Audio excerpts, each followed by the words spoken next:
আমি সদন ত্যাগ কৰিছোঁ। ইতিমধ্যে আমাৰ যেটো মোৰ প্ৰশ্নৰ উত্তৰত চৰকাৰে জনাইছে যে গৰুখুঁটি প্ৰকল্পত 2022-23 আৰু 23-24 বৰ্ষত মুঠ 17 কোটি 52 লাখ টকা অসম চৰকাৰে তাত ইনভেষ্ট কৰিছে আৰু তাতে গিৰ গাই কিনাৰ পৰা আৰম্ভ কৰি পশুপালন আৰু গোশালা নিৰ্মাণ আৰু মাকৈ সৰিয়হ আৰু অন্যান্য তাত যিবিলাক কৃষিজাত সামগ্ৰী উৎপাদন কৰাৰ কাৰণে বীজ ক্ৰয় কৰা ট্ৰেক্টৰৰ তেল ইত্যাদি বিভিন্ন বিভাগত তেওঁলোকে খৰচ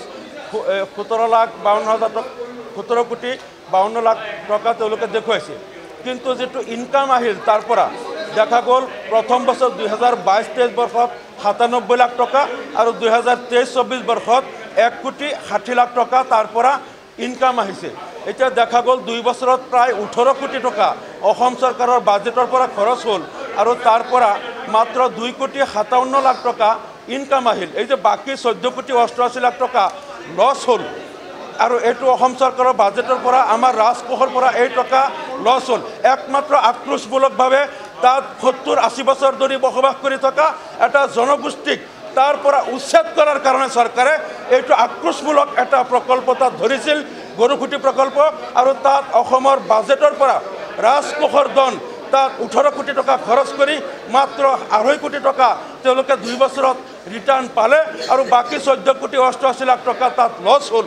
আমি দাবী কৰিছোঁ এই প্ৰকল্পটো বন্ধ কৰিব লাগে আৰু বন্ধ কৰি যেহেতু চৰকাৰ ফেইলাৰ আৰু চৰকাৰে তাত যিসকলক এইটো গৰুখুঁটি উন্নয়ন সমিতিক যিবিলাক টকা দিছে তেওঁলোক ফেইলাৰ হ'ল তেওঁলোকৰ পৰা এইটো প্ৰকল্প বন্ধ কৰি ইয়াত ৰাজকোষৰ ধন অপচয় কৰা বন্ধ কৰি যিসকল মানুহে অসমৰ বাজেটৰ পৰা 1 টকা নোলোৱাকৈ 70-80 বছৰ ধৰি তাত খেতি বাতি কৰি আছিল বছৰি 100 কোটি টকাৰ তেওঁলোকে কৃষিজাত সামগ্ৰী উৎপাদন কৰি আছিল তেওঁলোকক পুনৰ ইয়াত সংস্থাপন দিব লাগে আৰু তেওঁলোকক চৰকাৰৰ ৰাজকোষৰ 1 টকাও দিয়াৰ প্ৰয়োজন নাই। তেওঁলোকে নিজৰ খৰচত নিজৰ প্ৰচেষ্টাত তেওঁলোকে তাত শস্য উৎপাদন কৰিব আৰু অসমৰ এগ্ৰো ইকনমিত বছৰি 1000 কোটি টকাতকৈ অধিক অৰিহণা তেওঁলোকে আগবঢ়াই যাব।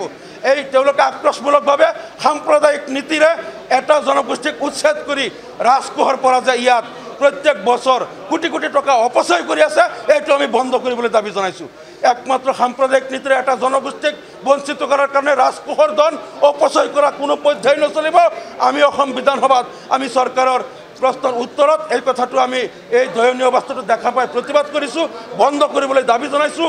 পুনৰ সেই কৃষকসকলক যিসকল তাত ভূমিহীন কৃষক আছিল তেওঁলোকক তাত বহাবলৈ আমি দাবী জনাইছোঁ যাতে তেওঁলোকে প্ৰত্যেক বছৰ এই তাত যাতে তেওঁলোকে নিজৰ খৰচত শস্য উৎপাদন কৰিব পাৰে আৰু আমাৰ দাবীটো চৰকাৰে মানি লোৱাৰ কাৰণে আমি সদন ত্যাগ কৰিছোঁ। আমাৰ এই দাবী অব্যাহত থাকিব যেতিয়ালৈকে চৰকাৰে এইটো আমাৰ মোৰ প্ৰশ্নৰ উত্তৰত চৰকাৰে যিটো তথ্য দিছে এই তথ্য অনুসৰি আমি কৰা দাবী অনুসৰি যেতিয়ালৈকে চৰকাৰে কাৰ্যব্যৱস্থা নলয় আমাৰ দাবী বছৰ বছৰ এইটো থাকিবই। চৰকাৰৰ এই হঠকাৰী সিদ্ধান্তৰ আমি সদায় প্ৰতিবাদ কৰি যাম।